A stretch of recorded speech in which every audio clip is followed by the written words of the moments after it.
बिस्मिल्लाहिर्रहमानिर्रहीम। Welcome dear students. जैसा कि आप जानते हैं कि हम चैप्टर 10th के शॉर्ट क्वेश्चंस को देख रहे हैं। ये शॉर्ट क्वेश्चंस की जो है सिलसिले की सेकंड जो आपके पास जो है वो वीडियो लेक्चर है, जिसमें हम गैसेस चेंज इन ह्यूमंस जो है इसमें से इम्पोर्टेंट शॉर्ट क्वेश्चंस को देखेंगे। देखते हैं, सबसे पहले हमारे पास क्वेश्चन है वो है trace the path of the air from the nasal cavity to the alveoli. Nasal cavity से लेकर एल्वियो तक जो है जो पैसेज एयर पैसेज वेज जो हैं उनके आपने नाम लिखने हैं।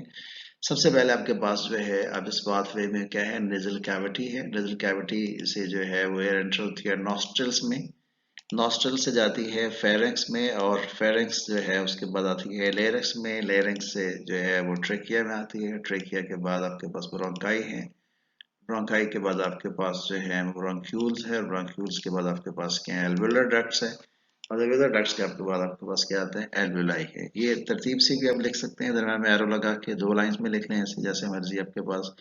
मैं फिर रिपीट कर देता हूँ। The pathway of the air passage within human is nasal cavity. From nasal cavity basically इसमें nostrils हैं, internal और external, pharynx है, then larynx, trachea, bronchi, bronchioles, alveolar ducts and alveoli.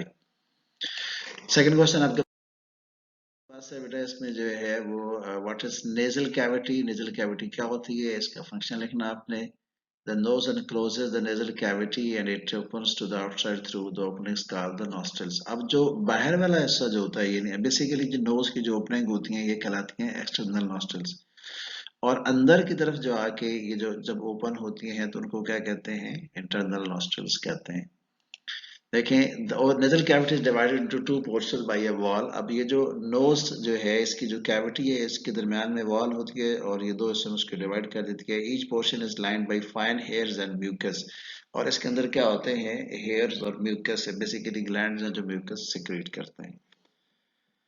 देखिए मैं दोबारा रिपीट कर रहा हूँ। The nose encloses the nasal cavity. It opens to the outside through the opening called the nostrils. The nasal cavity is divided into two portions by a wall.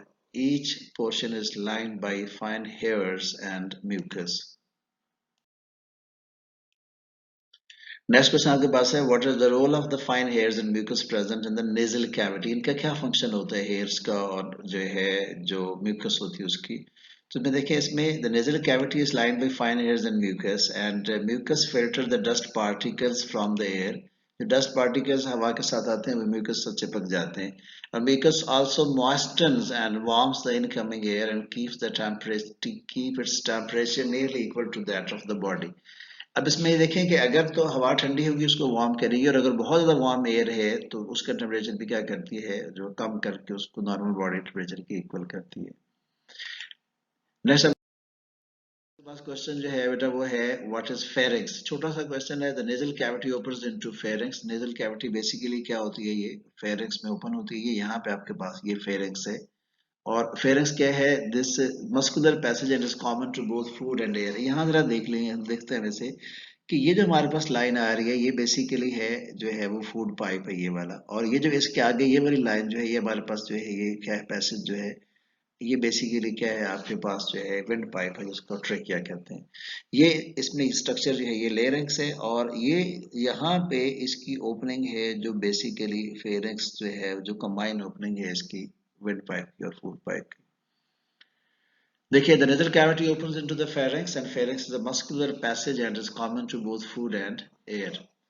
Next, it extends to the opening of the esophagus and the larynx. यानी ये कहाँ तक पहुँचता है, ये larynx तक यहाँ तक पहुँचा, और ये आपके पास esophagus है। नेक्स्ट आपके पास है, नेक्स्ट क्वेश्चन जो है वो है व्हाट इज ग्लॉटस एंड एपिग्लॉटस। ये आपने जो है वो पीछे भी पढ़ा हुआ है 8th में भी, कि ग्लॉटस बेसिकली क्या है कि आपके पास जो है वो नैरो ओपनिंग है at the floor of pharynx. ये जो ओपनिंग है यहाँ पे आपको नजर आ रही है, ये जो है आपके पास ग्लॉटस है, और ये इसका ये जो है वो एक राउंड सा स्ट्रक्चर बना हुआ है यहाँ पे, ये ग्लॉटस है, और इसके ऊपर ये क्या है, एपिग्लॉटस है। एपिग्लॉटस बेसिकली क्या करता है कि जो है ये गार्ड करता है उस वक्त ग्लॉटस की ओपनिंग को जब आप फूड को स्वालो करते हैं, ताकि फूड जो होती है वो विंड पाइप में ना चली जाए। देखिए, glottis is a narrow opening at the floor of pharynx which leads into larynx, and the epiglottis is guarded by the flap of tissue called epiglottis. It prevents entrance of food into windpipe. The glottis is guarded by a flap of tissue called epiglottis. It prevents entrance of food into windpipe.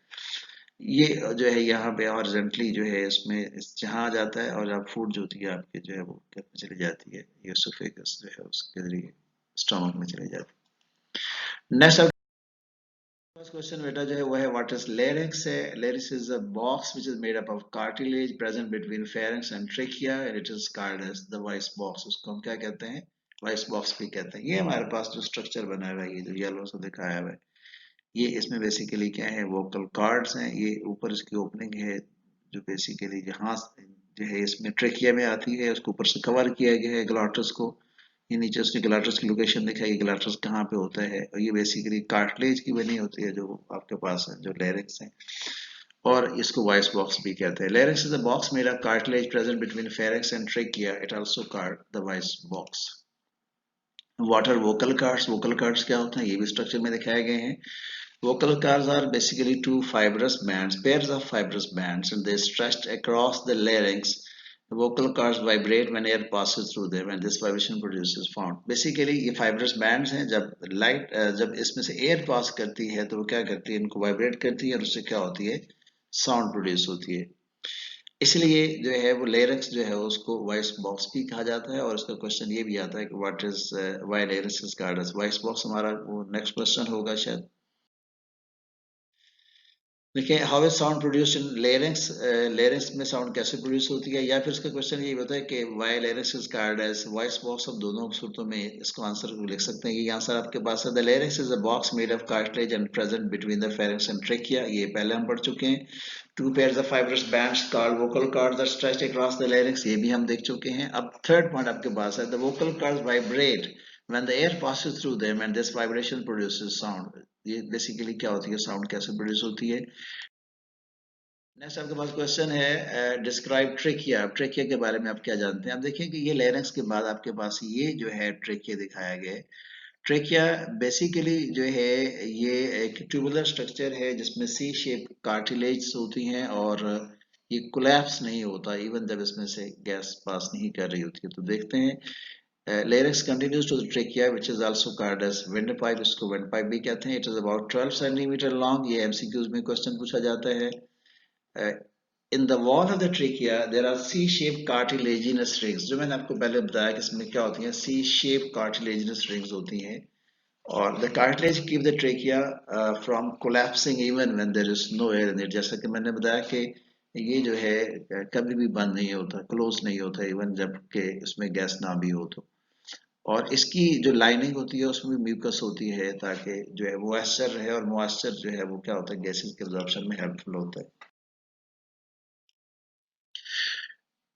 Which unique ability related to voice box make humans superior to all organism। ये basically speech जो है, जो इसकी एलियत है, बोलने की जो एलियत है जो ह्यूमन बींग्स में होती है, स्पेशल है और किसी और ऑर्गेनिज्म में नहीं पाई जाती है। The vibration in the vocal cords and the movements of the lips, cheeks, tongue and jaws produce specific sounds which results in speech। And speech is an ability that only humans are gifted with, and this is one of the characteristics which has put human beings superior to all। यानी इस वजह से हम जो है बाकी तमाम human being से क्या है, सुपीरियर है, and that is the ability of the speech। Next आपके पास क्वेश्चन जो है वो है व्हाट आर ब्रोंकाई। ब्रोंकाई क्या होते हैं।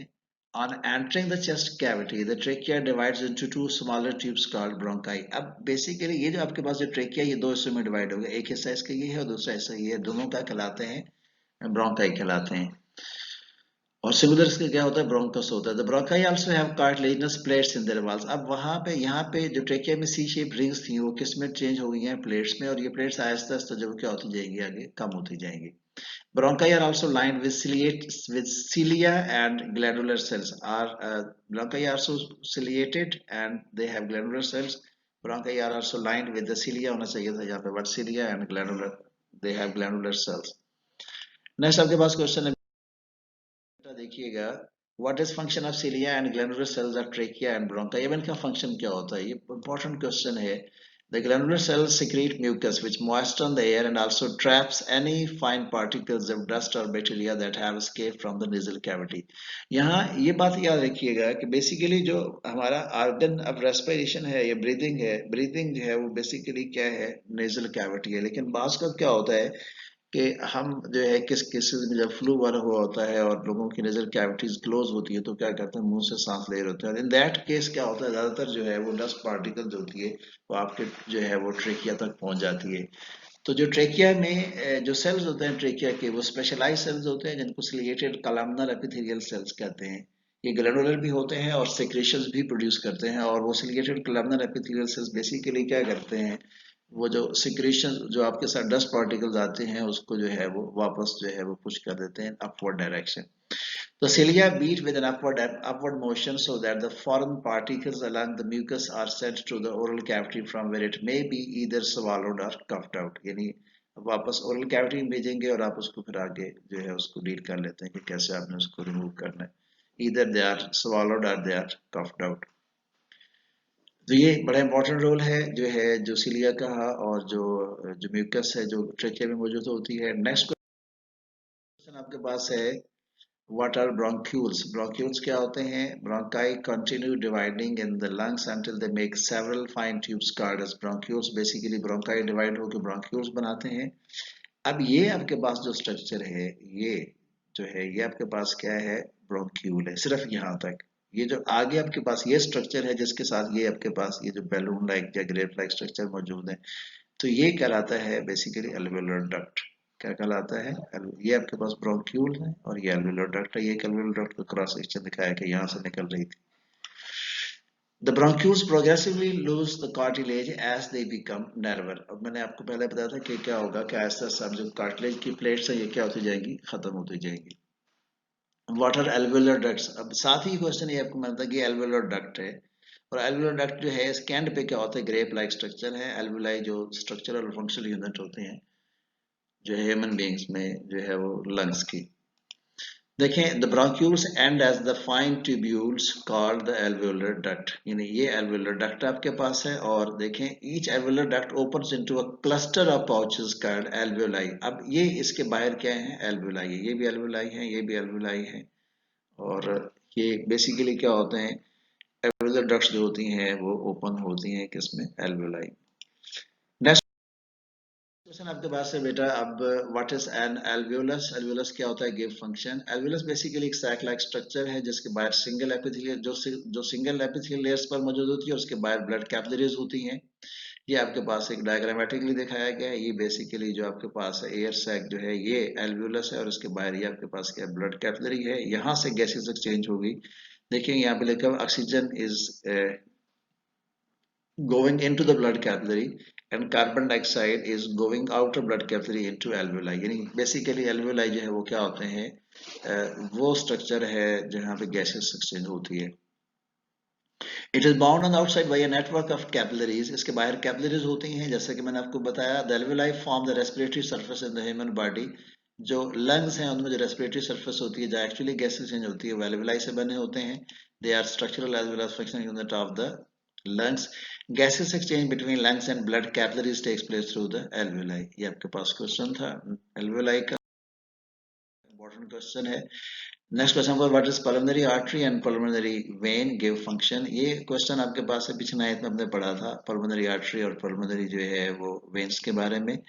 तो पल्मोनरी आर्टरी बेसिकली क्या होती है, ये वो आर्टरी होती है, देखिएगा यहाँ पे ये पल्मो के जो है वो क्यूटेनियस ट्रंक है, बेसिकली यहाँ से आर्टरी निकलती है। ये जो है ये डिवाइड हो जाती है दो हिस्सों में। ये आपके पास राइट पल्मोनरी आर्टरी है और ये आपके पास लेफ्ट है। ये दोनों लंग्स की तरफ लेके जाती है ब्लड, उसमें डीऑक्सीनेटेड ब्लड होता है, और लंग्स में उस ब्लड की क्या होती है, ऑक्सीजनेशन होती है।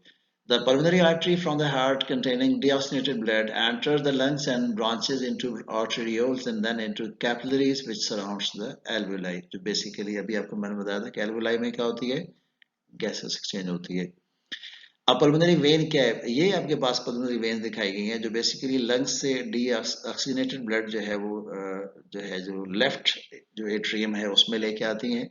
The capillaries surrounding the alveoli join together to form the venules, which form pulmonary veins, and the pulmonary veins carries the oxygenated blood back to the heart. ये आपने नाइन्थ में पढ़ा होगा कि जो कैपिलरीज होती हैं जब उसमें गैसेस एक्सचेंज हो चुकी होती है तो अब उनका जो स्ट्रक्चर है वो ट्रांसफॉर्म हो जाता है वेन्यूल्स में, और वेन्यूल्स में फिर वो ज्वाइन करके बड़ी वेन्स बनाती हैं, और फिर बड़ी वेन्स होती हैं वो सारी मिलकर कलेक्टिवली क्या करती हैं, पल्मोनरी वेन बनाती हैं, और पल्मोनरी वेन जो है वो ऑक्सीजनेटेड ब्लड लेके आती हैं जो है वो लंग से हार्ट की तरफ।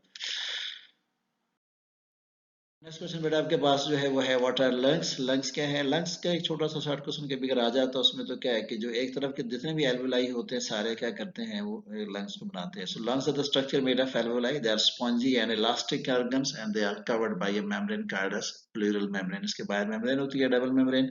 अगला हमारा क्वेश्चन होगा उसको हम देखेंगे उसमें जिसको प्लूरल मेम्ब्रेन कहते हैं। नेक्स्ट क्वेश्चन है बेटा आपके पास what is diaphragm. Diaphragm basically एक थिक मस्कुलर शीट है जो लंग्स के जो है नीचे मौजूद होती है, और जो है लंग्स को कंट्रैक्ट रिलैक्स होने में हेल्प करती है। जब बेसिकली ये खुद कंट्रैक्ट रिलैक्स होती है और जो चेस्ट कैविटी है उसका वॉल्यूम जो उसको रेज करती है। ये देखें ये आपके पास जो है ये डायाफ्राम जो है उसकी उसका स्ट्रक्चर बनाया गया है। ये ऊपर जो है वो लंग्स को दिखाया गया है। So diaphragm is a thick muscular structure present below the lungs. It contracts and relaxes to increase and decrease the volume of chest cavity respectively. The next question आपके पास जो है वो है name the membrane surrounding the lungs and give its function. अब जो lungs के बाहर membrane होती है उसका नाम है प्लूरल मेम्ब्रेन। Pleural membrane. और प्लूरल मेम्ब्रेन का फंक्शन ये होता है कि ये लंग्स को लुब्रिकेट करती है और ओवर एक्सपेंशन से बचाती है। देखिए ये लंग्स के बाहर जो है ये जो आपके पास डबल मेम्ब्रेन है, आउटर और इनर प्लूरल मेम्ब्रेन को कहते हैं। इसके दरम्यान में प्लूरल फ्लूइड होता है। Each lung is surrounded by two membranes, outer pleural membrane and inner pleural membrane. A pleural membrane is present in the pleural membrane. A pleural fluid is present in the pleural membrane, which provides lubrication and prevents lungs from overexpansion. Next question आपके पास बेटा what is inspiration और inhalation. Inhalation क्या होती है, expiration क्या होती है? तो बेसिकली इंस्पायरेशन और एक्सपायरेशन में क्या होता है, ये यहाँ पे आप देखिएगा ये जो यहाँ स्ट्रक्चर ये दिखाया गया ये डायाफ्राम है, और डायाफ्राम यहाँ पे देखें ऊपर की तरफ है, यहाँ क्या डायाफ्राम नीचे होगा। जब डायाफ्राम लोअर होता है और रिब्स आगे की तरफ मूव करती हैं, फ्रंट जो है उसकी साइड की तरफ जाती हैं, फ्रंट की तरफ ये रिब्स को आगे मूव किया हुआ दिखाया, तो ये दरमियान में जो कैविटी बनती है इसको चेस्ट कैविटी कहते हैं या थोरेसिक कैविटी कहते हैं या थोरेसिक चेम्बर कहते हैं। इसका वॉल्यूम बढ़ जाता है और एयर बाहर से एंटर होती है और लंग्स जो है वो इन्फ्लेट हो जाते हैं। सो इंस्पायरेशन जो है देखें इसमें the process in which oxygen rich air is drawn into lungs is called inspiration और इनहेलेशन। जबकि व्हाट इज एक्सपायरेशन, एक्सपायरेशन में क्या होता है, the process in which carbon dioxide rich air is removed from the lungs is called exhalation और expiration. Next question बेटा आपके पास है what changes takes place during inspiration in the chest cavity. Chest cavity जो है उसमें कौन कौन सी चेंजेस आती हैं, कुछ उसमें हमने देख लिए पॉइंट्स, अभी हम देखते हैं। ये रिब्स जो होते हैं इनके दरम्यान में मसल्स होते हैं, इनको इंटरकोस्टल मसल्स कहते हैं। ये इंटरकोस्टल मसल्स कंट्रैक्ट होते हैं और रिब्स जो होती हैं they move upwards and outward. पहला पॉइंट आपके पास हो गया dome shape diaphragm contracts and is lowered. ये डायाफ्राम जो है ये नीचे हो जाता है, ये नीचे की तरफ चला जाता है। Third, the volume of thoracic cavity increases which reduces the pressure in lungs. Basically ribs muscles जो है उनके contraction की वजह से, ribs के ऊपर उठने की वजह से और diaphragm के contract होकर नीचे की तरफ आने की वजह से जो है वो volume thoracic cavity का बढ़ता है और lungs पे pressure क्या होता है, कम हो जाता है। इस प्रेशर को इक्वलाइज करने के लिए बाहर से एयर क्या होती है, एंटर होती है। As a result the lungs expand and the air pressure within them also decreases, and then the air from the outside runs into the lungs to equalize the pressure in both sides. तो मैं दोबारा ये point repeat कर रहा हूँ। The rib muscles contract and rib moves upward and outwards. Dome shape diaphragm contracts and is lowered. The volume of the thoracic cavity increases, which reduces the pressure in lungs. As a result, the lungs expand and the air pressure within them also decreases. The air from the outside runs into the lungs to equalize the pressure in both sides. Next question जो है हमारा अब इसके opposite होगा, यानी what changes takes place during the expiration the chest cavity. अब उसमें सारे अपोजिट पॉइंट आएंगे। अब इसमें देखें ribs muscle relax and ribs move downward and inwards. अब बेसिकली देखिएगा रिब मसल दो तरह के होते हैं, एक्सटर्नल इंटरकोस्टल मसल्स होते हैं और इंटरनल होते हैं। तो यहाँ पे सिर्फ जो बात उन्होंने की है वो एक्सटर्नल इंटरकोस्टल मसल्स की है, बल्कि ये अपोजिट होता है बेसिकली। जब जो है हम इंस्पायर करते हैं तो एक्सटर्नल इंटरकोस्टल मसल्स कंट्रैक्ट होते हैं और इंटरनल रिलैक्स होते हैं, जबकि जो है जब एक्सपायर करते हैं तो आप इंटरनल कंट्रैक्ट होते हैं और एक्सटर्नल रिलैक्स होते हैं। लेकिन आप जो बुक है यहाँ पे सिर्फ जो है वो इसका जिक्र सिर्फ जो है वो मसल्स के नाम पे किया गया, इंटरकोस्टल के मसल्स के नाम पे, इंटरनल और एक्सटर्नल का जिक्र इसमें नहीं किया गया। सेकंड पॉइंट देखिए आपके पास है, dome shape diaphragm relaxes and is raised, the volume of the thoracic cavity decreases, which increases the pressure in lungs. Now, as a result, the lungs contract and the air pressure within them also increase. And then the air is removed from the lungs to equalize the pressure in both sides. हवा क्या होती है वो खारिज की जाती है। Next आपके पास क्वेश्चन है, what is respiratory centre. Respiratory centre के बारे में एक छोटा सा एमसीक्यूज ज्यादा हैं, शॉर्ट क्वेश्चन अब तक इसका नहीं आया। ये देखें, जो मेडुला ऑब्लोंगेटा है, ये आपके पास ब्रेन जो है उसका जो ब्रेन स्टेम का हिस्सा होता है, that is basically the respiratory centre. The rate of the breathing is controlled by respiratory centre medulla oblongata in brain. The respiratory center is sensitive to concentration of carbon dioxide in the blood. ये basically जब carbon dioxide with raised blood with raised carbon dioxide concentration is supplied to the brain, it take it as stimulus and increases the rate of breathing. ये basically जब ज्यादा carbon dioxide वाला blood जो है medulla को supply होता है तो फिर मेडुला क्या करता है, एक्शन लेता है और रेट ऑफ ब्रीदिंग को बढ़ा देता है। तो ये कार्बन डाइऑक्साइड भी नहीं होती, बल्कि क्या होती है, एक्चुअली कार्बन डाइऑक्साइड जो है वो इसलिए गैस होती है और पीएच लो कर देती है ब्लड की। तो जब ब्लड जो है उसकी जब पीएच लो होती है तो लो ब्लड पीएच लो पीएच वाला ब्लड जो है जब मेडुला को सप्लाई होता है तो फिर वो रेट ऑफ ब्रीदिंग को बढ़ा देता है। नेक्स्ट क्वेश्चन आपके पास है, what is normal human breathing rate. ये आसान सा क्वेश्चन है, कभी कभार ये आ चुका है पेपर में। In normal condition the human breathing rate is 16 to 20 times पर minute. And what is human breathing rate in exercise. Exercise में क्या होता है, the breathing rate in human may increase up to 30 to 40 times per minute during exercise। ये आसान सा question था। Next आपके पास है, differentiate oxygenated and deoxygenated blood. ये भी सिंपल सा क्वेश्चन है, पहले हम देख चुके हैं। The blood containing oxygen and supplied by lungs is called as oxygenated blood। यानी वो ब्लड जो लंग्स से सप्लाई होता है हार्ट को वो ऑक्सीजनेटेड होता है, और जब हार्ट से लंग्स की तरफ जाता है तो वो क्या होता है, डीऑक्सीजनेटेड ब्लड होता है। The blood rich in carbon dioxide brought back from all parts of the body to lungs for purification is called deoxygenated blood। ये बेसिकली पूरी बॉडी के पार्ट से ब्लड पहले हार्ट में आता है और फिर हार्ट जो है उसको सप्लाई करता है लंग्स को ऑक्सीजनेशन के लिए। नेक्स्ट क्वेश्चन आपके पास है बेटा, जो है ये आपके पास compare composition of expired and inspired air. ये हमारा लास्ट क्वेश्चन है, इस जो है टॉपिक है, इसके बारे में एमसीक्यूज बहुत आते हैं। इस क्वेश्चन में से शॉर्ट क्वेश्चन पूछा जा सकता है आपसे। देखिएगा, inspired air contain 21% oxygen while amount of oxygen in expired air is 16%. Inspired air have carbon dioxide 0.04% while expired air has 4%। यानी तकरीबन 4% जो है वो कार्बन डाइऑक्साइड गैस होती है वो क्या होती है, वो हमारे लंग्स में से खारिज होती है। Amount of nitrogen is 79%, it remains constant in both the inspired and expired air। Amount of nitrogen is 79 as well। Then amount of water vapor is variable। अब expired air में variable होता है, जबकि expired क्या होती है, saturated होती है, यानी it contain maximum water vapors। Amount of dust particles variable है, डस्ट पार्टिकल्स ऑलमोस्ट नेग्लिजिबल ना होने के बराबर होते हैं, क्योंकि वो ट्रैप हो जाते हैं जो सिलिएटेड सेल्स होते हैं ट्रेकिया के साथ। टेम्परेचर इज वेरिएबल, और यहाँ पे क्या, temperature is almost equal to the body temperature. तो ये हमारे पास जो है बेटा ये ह्यूमन जो है उसमें गैस एक्सचेंज ह्यूमन से रिलेटेड शॉर्ट क्वेश्चन थे। मैं फिर ये कहूँगा कि अगर आप जो है वीडियो को जो है पसंद है इसको लाइक करें, कमेंट्स में कोई क्वेश्चन पूछना उसको पूछ लें। Thank you very much, stay blessed, Allah Hafiz.